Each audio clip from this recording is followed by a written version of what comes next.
ప్రియులారా, దేవుడు ఈరోజు మనకిచ్చినటువంటి వాగ్దానము, నేను నిన్ను విడువను, నిన్ను ఎడబాయను. మన జీవితంలో కొన్నిసార్లు ఒంటరిగా ఉన్నట్లు అనిపిస్తుంది. మనకు ఎవరూ లేరని, మనల్ని అర్థం చేసుకునేవారు లేరని బాధపడతాం. అలాంటి సమయంలో దేవుడు మనకు ఒక అద్భుతమైన వాగ్దానమును చేశాడు. అదేమిటంటే, నేను నిన్ను విడువను, నిన్ను ఎడబాయను. హెబ్రీయులకు రాసిన పత్రిక 13:5. ఈరోజు మనము ఈ గొప్ప వాగ్దానాన్ని ధ్యానిద్దాం.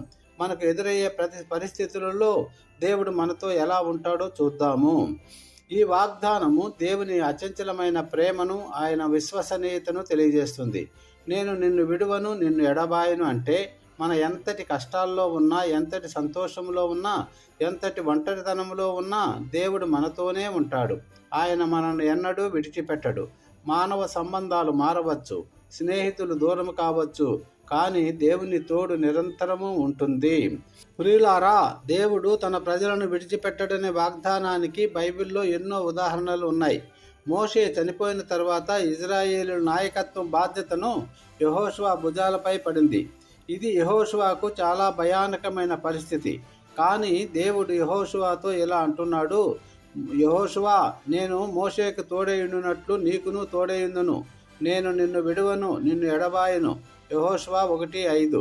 ఈ వాగ్దానాన్ని నమ్మి యెహోషువ ధైర్యంగా ముందుకు వెళ్ళాడు. అతని నాయకత్వంలో ఇజ్రాయేలులు యోర్దాను నది దాటారు, యెరికో గోడలను కూల్చారు, వాగ్దాన దేశాన్ని స్వాధీనం చేసుకున్నారు. దేవుడు యెహోషువను ఎన్నడూ విడిచిపెట్టలేదు. మనలను కూడా ఎన్నడూ దేవుడు విడిచిపెట్టేవాడు కాదు.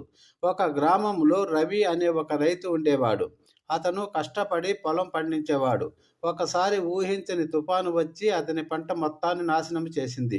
రవి చాలా నిరాశ చెందాడు. నాకు అండగా ఎవరూ లేరే, నేను ఒంటరివాడినే అని చాలా బాధపడ్డాడు.